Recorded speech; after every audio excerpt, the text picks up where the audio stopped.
want to point out that we're starting late, but it's not because we were late, for a change. Yesterday, the Department of Public Health reported 1,139 new cases, which brought the total number of confirmed cases in the Commonwealth to 155,660. 16,725 new individuals were tested by molecular tests, which means a total of 2.75 million individuals have been tested by molecular tests, and over 6.1 million total molecular tests have been administered since this all began. The 7-day average for positive tests is at 1.8%, which is pretty in line with recent trends, but we're obviously seeing a high number of new cases every day. Using the current formation for COVID hospitalization cases, which does include suspected cases, there are 613 COVID cases currently hospitalized and 113 in the ICU. New cases of COVID-19 are increasing. That's not a surprise to anybody. And while a plurality of these cases are in younger people, our public health experts are increasingly concerned about the virus's spread and the uptick it creates in hospitalizations. Since Labor Day, which was 55 days ago, the number of new cases per day has grown by almost 300%, and over the same period of time, the number of people hospitalized on a daily basis has increased by 145%. Both those trends are obviously heading in the wrong direction. But unlike last spring, we have much better surveillance capabilities, better data, and better ability to prep to deal with what's going forward. That enables us to see where we're going and gives us time to do something about it. And the data points to a clear need to do something about these trends now. What we should not do to deal with these trends is shut down our economy or close our schools to deal with this. Schools are not spreaders, here or anywhere else. It's been proven now over and over and over again by real-life experience and longitudinal studies. And in Massachusetts, the vast majority of employers and employees and customers have done a great job of playing by the rules and limiting transmission. The simple truth is this: too many of us have become complacent in our daily lives. I know it's hard for people to hear me say this time and time again, but it's true. We're doing much better than many other states and many other countries, but here too, we've let down our guard and we have work to do. And that's driving a significant sustained increase in new COVID cases, and that is driving a significant and sustained increase in hospitalizations. If we do nothing and stay on the track we're on now, we'll create capacity problems for our healthcare system by the end of the calendar year. Imagine what that would be like for your friends and neighbors who work in healthcare if cases and hospitalizations continue to rise at double-digit rates straight into and through the holiday season.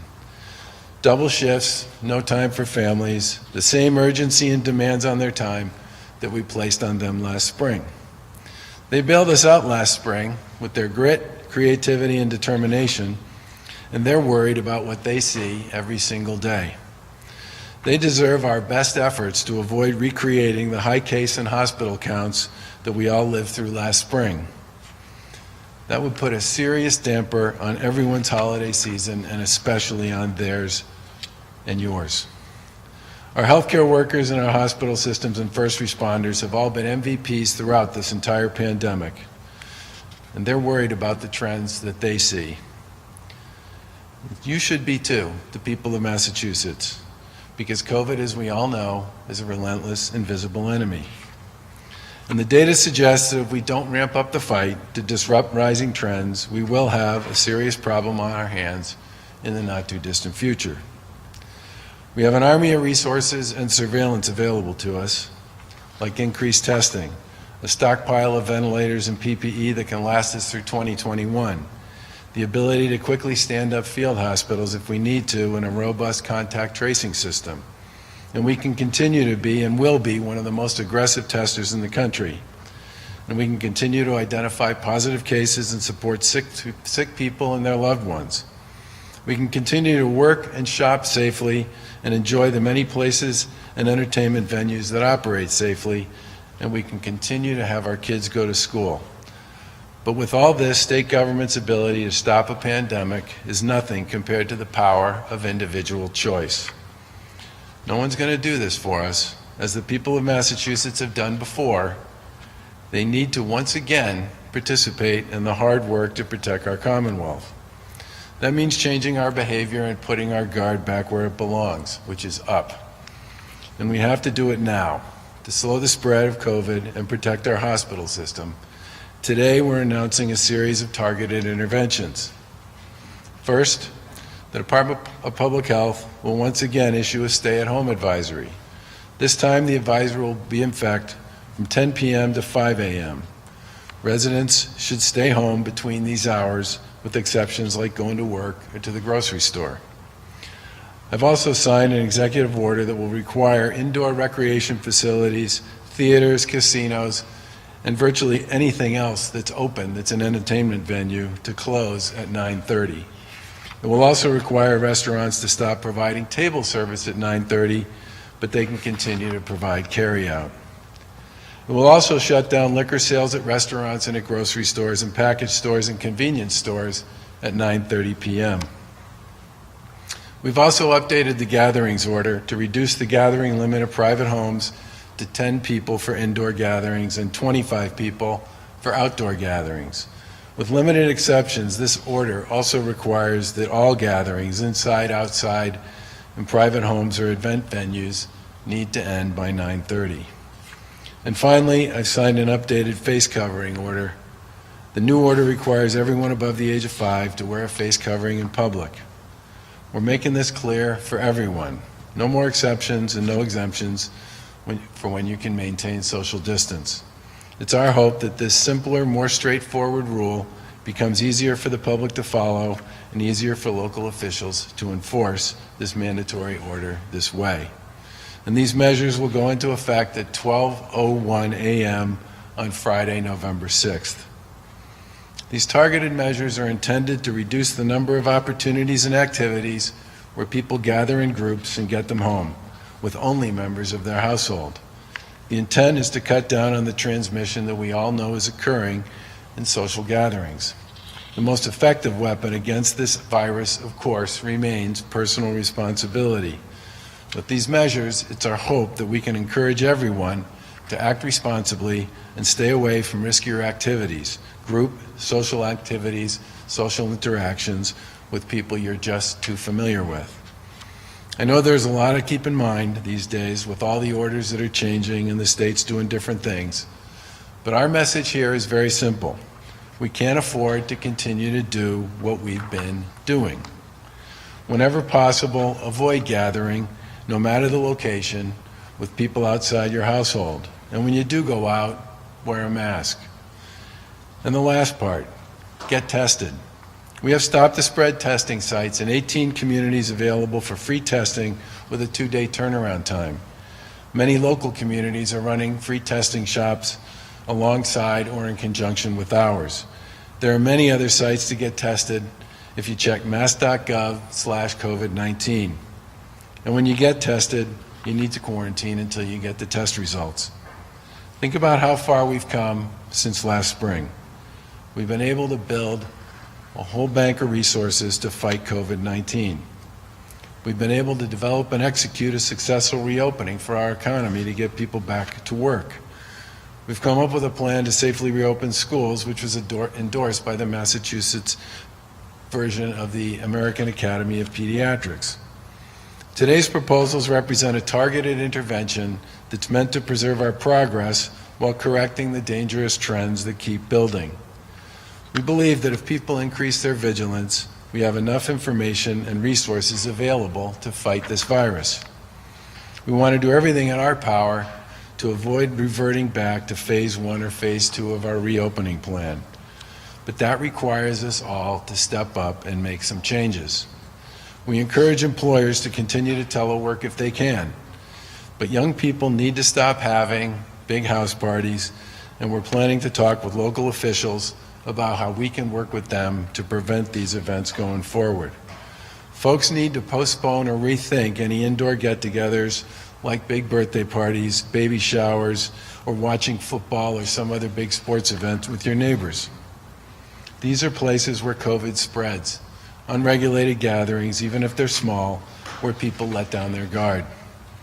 If you're looking to go out, choose an activity or a place that follows our guidance to stop the spread of COVID-19. Right now, we're requesting that you make real sacrifices to keep our schools open, our economy operating, and our healthcare system functioning fully and without disruption. We also know how difficult this is, how hard the message is, and how unappreciated by many it may be. But it's important that we embrace these changes. We do need to adjust how we live and accept the responsibility that we all have every single day to fight COVID. And if we do it, we can and will stop the spread. How do I know that? I know that because we've done it before, and we can do it again because we know what works. We learned a lot since the beginning of this pandemic 10 months ago. We know schools, even in areas where transmission rates are high, can safely teach kids in person. And we must do everything in our power to ensure that children, especially those coming from families with low income and at-risk communities, have a safe, nurturing place that they can learn. We know that all kinds of businesses that make Massachusetts a great place to live and raise a family can be open to workers and the public with the right steps and rules in place. And we know how to kill this virus. Once again, it's time for the people of Massachusetts to step up for one another, to play by the rules and to fight the fight. But none of this can happen. Open schools, a working economy, safe and responsible recreation, if people ignore the rules that make it possible to stop the spread of the virus.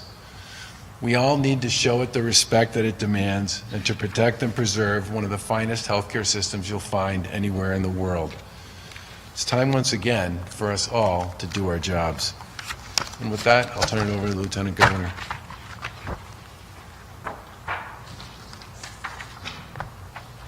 Good afternoon. As the Governor mentioned, we have made tremendous progress since the spring to prepare and fight COVID in every community and across our Commonwealth. We went from an average of 2,000 tests per day to 70,000 tests per day now. We built a stockpile of PPE for first responders and medical professionals that is projected to last through 2021. We have secured hundreds of pieces of life-saving equipment like ventilators that can be ushered to our hospitals on demand. We have the ability to stand up field hospitals and increase hospital capacity for COVID patients if necessary. The command center has ramped up contact tracing and the most robust set of public health data in the nation. And today, we're further updating our daily dashboard to offer an updated and more informative package of daily information for the public. Secretary Sudders will talk more about that shortly. But the recent data and surveillance are suggesting that trends for new cases and hospitalizations are going in the wrong direction. We must stop that from happening by acting now. As co-chair of the reopening committee, I know how hard the business community has worked to safely reopen. Businesses have made incredible sacrifices during this pandemic and have done a great job operating by new guidance safely. Restaurants continue to do a good job of being creative and innovative and serving their customers and adhering to safety protocols and operating procedures. And as a result of these efforts, the public health data indicates that restaurants are not linked to COVID outbreaks. As the Governor said, these targeted measures are intended to reduce activities where people gather in groups and get them home for the 10 p.m. stay-at-home advisory, with only members of their household. Today's announcement is a strategic and targeted intervention to disrupt rising trends. We are urging the public to take this seriously and to follow the new stay-at-home advisory, updated mask order, and gathering limits. We want to keep our economy open and our schools open, rather than go back to phase 1 or phase 2. The Commonwealth can only be successful with the compliance of every resident. Please do your part to wear a mask, social distance, and adhere to the stay-at-home advisory so that we can keep our communities healthy and keep our economy open and operating. I'd like to now turn it over to Secretary Sudders.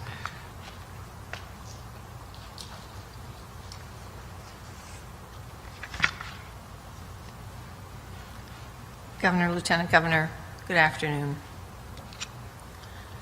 Massachusetts produces one of the most comprehensive public data reports on COVID in the nation. We provide detailed municipal level data, college and university testing data, contact tracing information, and hospital level information. Last week, Massachusetts joined only a handful of other states to report on case clusters. As our understanding of the pandemic in the state has evolved, certain data metrics become more useful and other metrics less so when seeking to understand the current impact of COVID on our state. To continue to provide information for the public's understanding of the current and cumulative impact of the pandemic, we have reorganized the daily dashboard to better reflect the key data most important for understanding and planning. Starting today, the dashboard includes both new data points and is reorganized in order to help the public more easily consume the growing body of COVID information as we work towards a highly interactive digital dashboard to be launched early in the new year. We will be adding a new category of information, case growth by age group, which helps to contextualize the impact of COVID in the Commonwealth. As we've seen, people testing positive for COVID is a much younger population compared to April. As we've been saying, now about half of all cases are people younger than 39. We will also report on the effect of university testing on our daily numbers to provide greater clarity on how this testing impacts the Commonwealth's overall testing and case numbers. When it comes to testing, hospitalization and other data will be presented in two ways. You will be able to view the trend going all the way back to March, and you could focus on the trend for just over the past 6 weeks. We know that many, including researchers, academic institutions, municipalities, and others, look to our state data to create their own reports for their own audiences. All of you who consult our data reports are used to seeing our data in a certain format. While we have made format changes to the way the information is presented, all of the raw data files will continue to be posted on a daily basis, so you're able to access the data for your own purposes. The weekly report will also be formatted differently.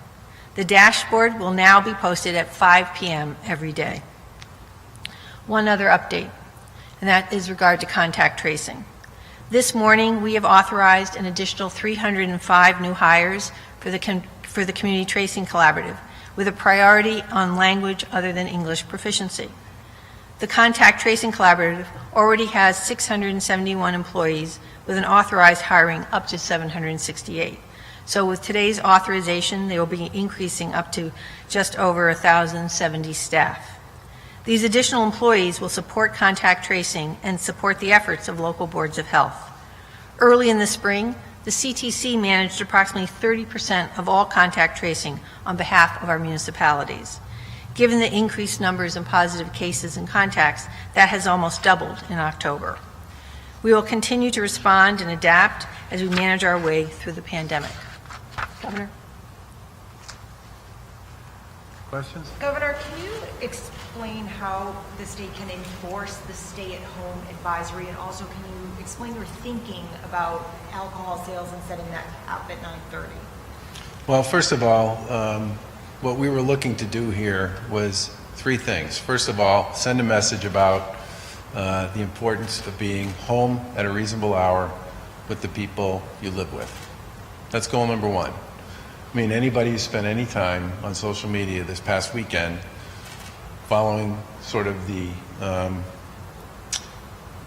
activities of all those involved in Halloween would discover that while there was a lot of stuff on social media about people trick-or-treating outside and doing what I would describe as the safe thing, there are also just hundreds and hundreds of pictures of parties that went on way into the night where no one was social distancing, where people were piled all over and on top of each other. And it looked really fun, don't get me wrong, but I can't think of a worse way to battle and fight the rise in COVID cases than that. So point number one is we'd really like people to be home by 10 o'clock with the people they live with. That's number one. Number two, by making a decision, and it was a difficult one, to say that virtually all of the entities in Massachusetts that are typically open late at night need to close at 9:30 so that their customers will have the opportunity to get home by 10 o'clock. Now, we included in that restaurants can continue to do takeout, but obviously if there's a stay-at-home advisory in place until 10 o'clock, the amount of takeout they'll be able to do is fairly limited. But we felt it was important to create some distance between the time of closure and an opportunity for people to get home.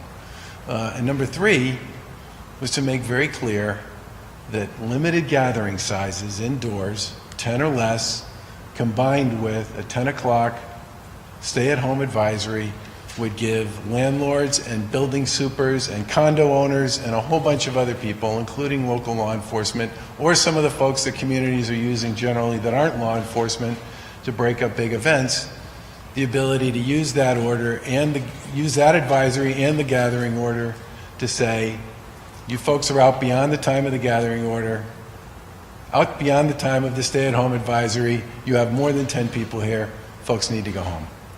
And do I expect everybody to follow these rules? No. But if there's one thing I've learned since the beginning of this, it's a vast majority of people in Massachusetts are rule followers, and if you give them rules and guidance, they will do it. I mean, I remember standing in front of all of you when we put our travel advisory in place. And there was a tremendous amount of skepticism about our ability to enforce that.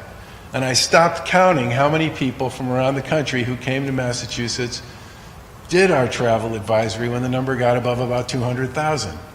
Most people will follow the rules if you give them a reason and a rationale and a program with which to follow the rules. And we expect most people will follow these rules. But to be clear, this is a request. This is an advisory. This is not a mandate. It's a stay-at-home advisory, similar to the one we issued, by the way, last spring, which the vast majority of people in Massachusetts signed up for. Similar to the advisory we issued with respect to masks last spring, which the vast majority of people in Massachusetts signed up for. Governor, how long do you feel this is going to last? In the spring, you wanted to flatten the curve. Now, how long do you think this advisory will be in effect? Well, this is the same game. I mean, if you look at our data over the last 2 months, we're up 300% on daily new cases, and we're up 145% on daily COVID inpatient hospital counts. The game here is the same, which is to bend the trend. Governor, what would you say to restaurants who say that by closing at 9:30 or any additional restrictions, you might be causing people to congregate with people with like different households? Well, we're telling people to go home. We're not telling them to go to their friend's house or their neighbor's house or somebody else. We're telling them to go home. And with respect to sort of picking a time and choosing how to do this, I think from our point of view, 10 to 5 seemed to us to be reasonable and responsible and doable and explainable. And those items had a lot to do with why we picked that time. Now, with respect to why certain places need to close by 9:30, if they don't close by 9:30, the people who are there will never be able to get home by 10. So the goal here is to give people time to get home and to give responsible business operators the ability to recognize when they need to start sort of not taking any more reservations and presuming people can leave. Does the mask requirement apply to high school sports, soccer players, field hockey players? Are you going to see them out on the field with masks? You'll hear a lot more about from us on this by the end of the week. Governor, what percentage of the mask order is that guidance versus an order versus something that's a little stronger than what it was before? Can you elaborate on what's changed? I would say that the mask order remains what I would describe as guidance, but the difference here is we're eliminating the 6-foot spread. We're basically saying if you go out in public, wear a mask. Governor, do you foresee us eventually reverting back to an earlier phase? And if so, what exactly would it take for that to happen? I said in my remarks that schools need to stay open, and that's not just true here. I mean, you look around the world, everybody's concluded that closing schools last spring was probably a bad idea, okay? And the basic message that's coming out from most people this time is schools aren't spreaders, and it's hugely important for the educational and social development of kids and the psychological development of kids that they be in school. With respect to the work-related piece, our view was our problem are informal gatherings with people you know in which people don't take precautions. And the best way to deal with that was create a message that says we want you home with the people you live with by 10 o'clock. Governor, how are homeless people expected to abide by this, the curfew and the advisory? Are there any changes or any plans to ramp back up any resources for people who might not be able to be inside by 10? Well, we have a long series of conversations that have been going on for a while with folks in the shelter community, and obviously our goal is to make sure homeless populations, especially as the weather gets colder, have a place to go. Governor, what about 24-hour businesses like gas stations, pharmacies, things like that? Will those have to shut down? The whole list will be available on the state website later today. Obviously, it doesn't take place till Friday. People have some time to plan in advance. But the way I've been thinking about it is food and pharmacy are considered to be places where people need to be able to go. If you're going to and from work, you should be able to go to and from work as well. But the details will be on the website later today. Can you speak to the National Guard activation and why you chose to do that for Election Day? Yeah, so we've made a habit over the course of the past 4 years to call on the Guard when our colleagues in local government ask us to do so. Sometimes it's on very short notice, sometimes it's in advance of a storm or something else, or sometimes it's in response to a fire. And we've also brought them out when local communities have raised concerns about their ability to safely manage really large outdoor gatherings. And we've heard from a number of our colleagues in local government who've asked us to make the Guard available if need be, sort of later in the week. And but the goal here is to basically be supportive of local communities. Governor, there's been an outbreak of cases at MCI Norfolk. Are there any plans to have any policy changes to visitation? And also, are you considering requiring that employees test before they go on campus? So it's my understanding that we're testing pretty much everybody at Norfolk today, aren't we? Staff? We're starting today. Staff included? Everybody. And if staff don't, and if a staff member doesn't want to get tested, we're going to tell them not to come to work. Okay? But that's out. We're going to test everybody. Governor, how long will you be monitoring to see whether these new restrictions reverse the trends before considering new restrictions? Well, obviously, we've got to wait some period of time. And generally speaking, the window most people typically talk about is 2 to 4 weeks. And we've historically talked about 3 weeks worth of data reporting, which is typically 4 weeks. So I would, the shorthand answer to that would be, figure at least a month. Governor, these changes are happening, but the dashboard, the yellow and green lights haven't really changed. The testing is still in the green. Transmission, positive test is also still green. Should people trust that that is an accurate portrayal of what's going on if we're taking on these new restrictions? That's one of the reasons we're also changing the dashboard. And remember, when we set the dashboard up, part of the reason to redo the dashboard is because many of the goals and objectives of the old dashboard have changed. And the perfect one is testing, right? The whole point behind how we measured testing back in the day was, are we doing more of it? And are we doing more of it in the right places? When we first started creating that dashboard, we were doing about 5,000 tests a day. And I remember people saying, how many tests do you think you're going to be doing by the fall? And we said 50,000. And honestly, there was a fair amount of skepticism about whether we could do 50,000 tests a day. So the measure on the testing piece was driven as much by, are we getting to the goals that we believe we need to get to create surveillance with respect to our testing? Are we making it available to people who need it in a reasonable period of time? What's your turnaround time? Our turnaround time when we put that metric in place was 3 to 5 days. Now it's 2. So part of the goal here is to not only update around the things we think are important, but also to recognize that how we were defining how we were doing in the spring was different than the way we define it now. Governor, what's your message for people with Thanksgiving coming up when you mentioned the 2 to 3 week time frame that puts you right at Thanksgiving, so people are making plans now? There are some people who have fairly large families, and it's going to be difficult for them. to live up to some of those numbers, I think. Even 25 might be, for some families, tough. But what would be your message for people as they're looking at Thanksgiving and then Christmas right behind it? Well, I guess what I would say about Thanksgiving is if you live in a household with more than 10 people, that's your household, right? Fine. But I would say that people should limit their Thanksgiving to 10 if they're involving a lot of people from the outside who they don't normally spend a lot of time with. And we talked about this last week and said that we felt people really ought to keep in mind that, you know, a day-long event with a lot of eating and drinking and a lot of close contact and hanging around, if it's with a whole bunch indoors with a whole bunch of people you don't regularly spend time with, is really a perfect recipe for COVID to spread, and that we would recommend against doing that. And I get asked what we're doing, and I said it's basically, you know, core family, and that's it. Governor, the CDC says the recovery rate for coronavirus is about 99.7%. Is that consistent with what the Massachusetts numbers are as far as recovery goes? I don't know the exact number in Massachusetts, but I think the mortality rate for COVID is pretty consistent from place to place. And the big issue with COVID, while it's awful and terrible, and always will be, that a significant number of people have passed away, 220,000 plus in the U.S. and over 1 million worldwide.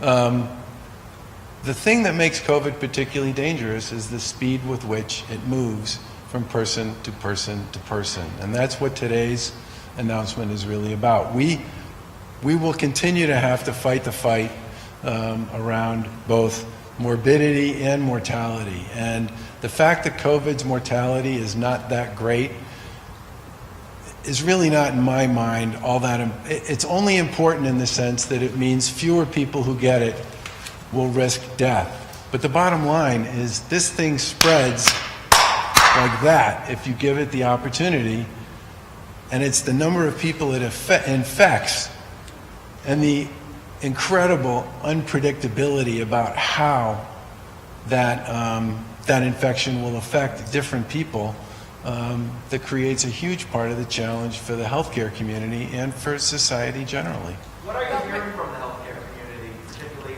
when they look towards another surge? Well, what the healthcare folks have said to us is the rise in cases with younger people, you know, is a less risky trend for providing health care than the rise among older people was in the spring. But they've also made pretty clear to us that the rise in hospitalizations generally is a concern to them. And they were the ones we worked with to scenario plan around when we would get to the point where they really had some legitimate concerns about their ability to both serve COVID folks and take care of everybody else. And they said if that trend were to continue for the next 8 or 10 weeks, it could create real problems for them, and thereby creating real problems for all of us. Governor, you talked a lot about social gatherings as the place where this spread occurs, but the cluster data that you released last week was not very convincing on that issue, per se. Maybe it's I'm reading the wrong categories or different, but what's your basis? Anecdotally, it seems like you're right, but what's your basis for concluding based on the data you saw? Well, first of all, anecdotally, that is where most of the stories come from. And secondly, if you talk to folks in local government, if you talk to local boards of health, if you talk to most of the folks in the healthcare world, they'll tell you that the vast majority of the cases they deal with typically involve what we call social gatherings. But keep in mind that, maybe Mary Lou should speak to this, the social gathering definition that's used by DPH is a very particular and specific narrative or definition that doesn't necessarily apply to a whole bunch of other things that I think most of us would think of. A bunch of people sitting around and watching a football game piled on a couch on a Sunday, I think I would call that a social gathering. It wouldn't meet the test of the folks at DPH. But that would be in households in your cluster that people are sitting around watching? More likely there, yeah. Governor, what exactly is the penalty if someone has a party at like 10:30 or 11 p.m., violating this curfew, violating the gathering restrictions? Stay-at-home advisory. Yes, I'm sorry, but what are the penalties? They're all civil. and they're up to, and local communities can enforce them with whatever means they feel is most appropriate. I mean, in my own perfect world, what they would do is they would take the gathering order and the stay-at-home advisory, and they would use it as a mechanism to just tell everybody to go home. And if that means blaming it on me and on the Commonwealth, I'm all in on that. I think if people violate it on a regular basis or refuse to leave, then the local folks are probably going to have to be a little more aggressive about how they handle it. Civil meeting fines? Yeah, exactly. Governor, are you concerned, tomorrow is election day, and of course, there's a lot of talk nationwide about social unrest. With these rising numbers, are you concerned that if we see something here as far as large-scale demonstrations, that it could be a real problem for COVID?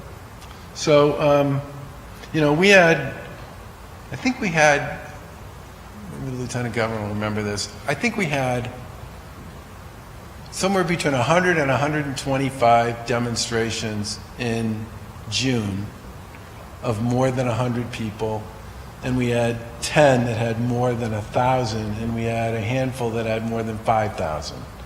And we were very concerned about what that might mean with respect to COVID, especially since so many young people were there, and if they lived with a grandmother or a grandfather or something like that.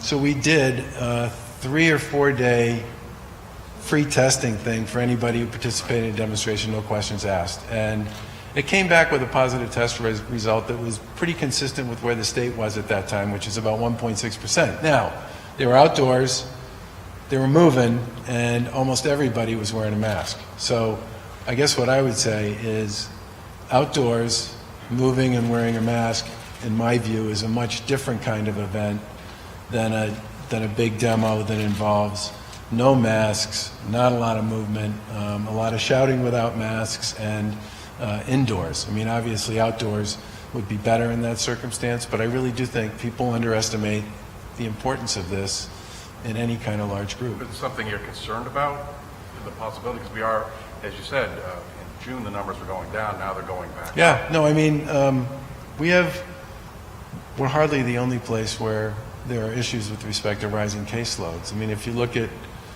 Europe, if you look at Canada, Europe, in some cases, more aggressive and faster than even here, and you look at the rest of the U.S., there are very few places in what I would call the Western democracies where people don't have issues with rising cases right now. Governor, can you point to any evidence that shows that curfew is effective with COVID, or is this just sort of a gut check that you think that it would be effective? I think part of what, like I said at the beginning, part of this is about messaging that we want you to go home, all right? We don't think shutting down our economy is the right thing to do because we don't think it's in the data. And employers and employees and customers, for the most part, have done there are exceptions. I mean, the ABCC's probably done more than 10,000 inspections of one kind or another, along with DPL, and has found a few hundred violations along the way. So we don't want, we're not saying don't go to work. We're saying just the opposite. People can continue to work as long as they play by the rules and follow the guidance. Same thing with respect to schools. Schools should stay open. Play by the rules, follow the guidance.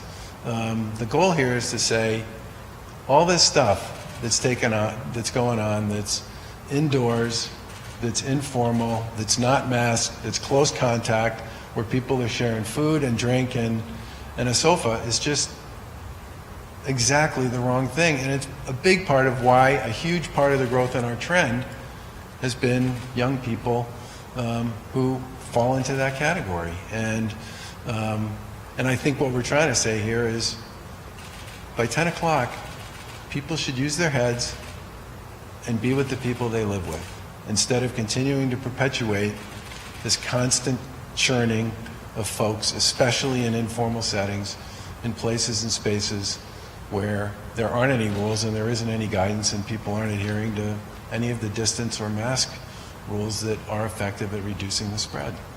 Thanks, everyone. Thanks, folks. If you haven't voted, get out tomorrow.